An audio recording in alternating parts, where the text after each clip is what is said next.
Terve, tää on mun ensimmäinen videoblogi ja ihan hauskaa lähteä muutamia ideoita miettimään. Tässä alkaa olemaan vajaa viikko ensimmäiseen It's Your Chance Tonight-iltaa ja pikkasen mietityttää, että miten hommat tulee menemään. Tosi innoissaan siitä, että web-maailmassa on jo paljon väkeä ja monet ihmiset on ollut todella kiinnostuneita ja innostuneita siitä, että mitä tuleman pitää. Ja nyt on ilta myös tulossa ja ootan ihan sairaana sitä, että mitä siellä tulee tapahtumaan ja mitä ensinnäkin tämän syksyn aikana, mitä kaikkea oikeastaan tulee tapahtumaan.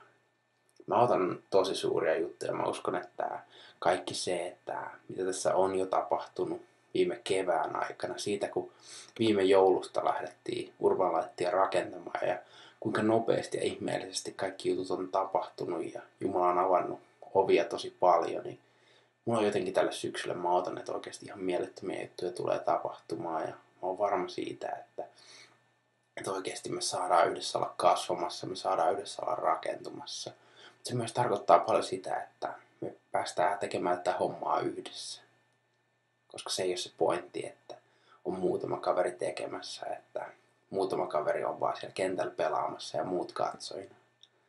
Vaan sen takia Urban Light on yhteisö, että me saadaan oikeasti olla yhdessä tekemässä, me saadaan olla yhdessä suunnittelemassa, yhdessä innostumassa, yhdessä itkemässä silloin, kun hommat menee ihan pieleen.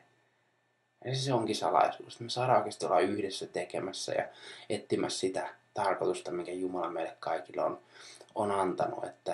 Koska me ollaan kaikki, me ollaan tässä kaupungissa, me ollaan tässä maassa ja että saataisiin olla löytämässä se tarkoitus, mikä Jumalalle meillä on just tällä paikalla. Se on mun unelmani tällä hetkellä.